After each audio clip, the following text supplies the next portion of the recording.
Hi, my name is Pam Engelbert. I'd like you to imagine that a woman named Mackenzie is part of your church.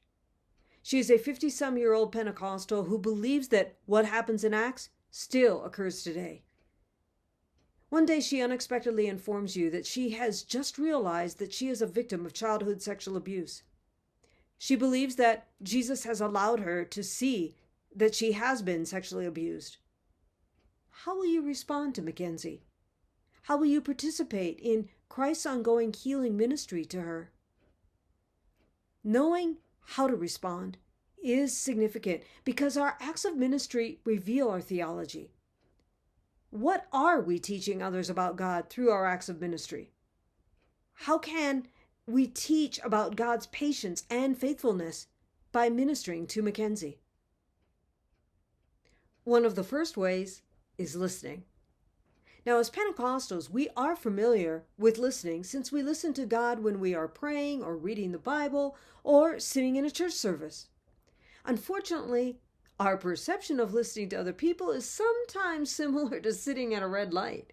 We wait impatiently for the light to turn green so that we may speak again. However, if survivors are to experience healing movement, it is imperative that we listen.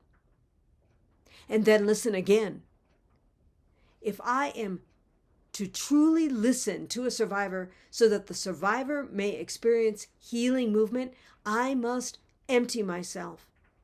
In the same manner that I empty myself to listen to God, I must also empty myself of my agendas and advice in order to listen to survivors and to hear what the Spirit is already doing in their lives.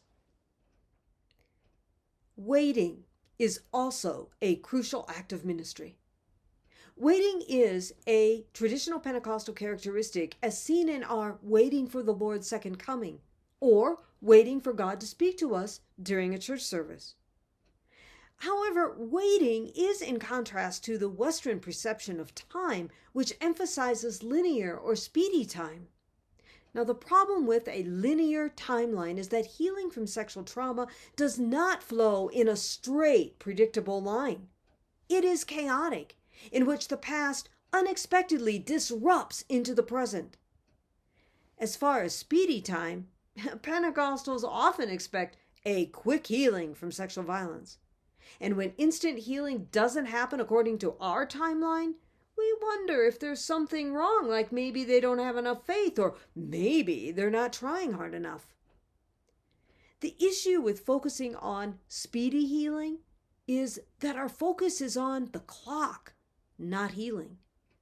Healing from sexual violence is painstakingly slow. Therefore, the very healing nature from sexual violence needs an act of ministry other than instantaneous healing. We must learn to wait alongside survivors. We must be prepared that while trauma may eventually become a part of the survivor's backdrop, it will show back up. When the body perceives a threat, for instance, it will cause the survivor to engage it yet again.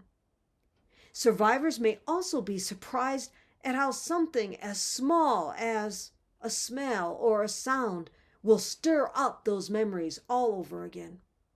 We therefore need to be prepared for the long haul.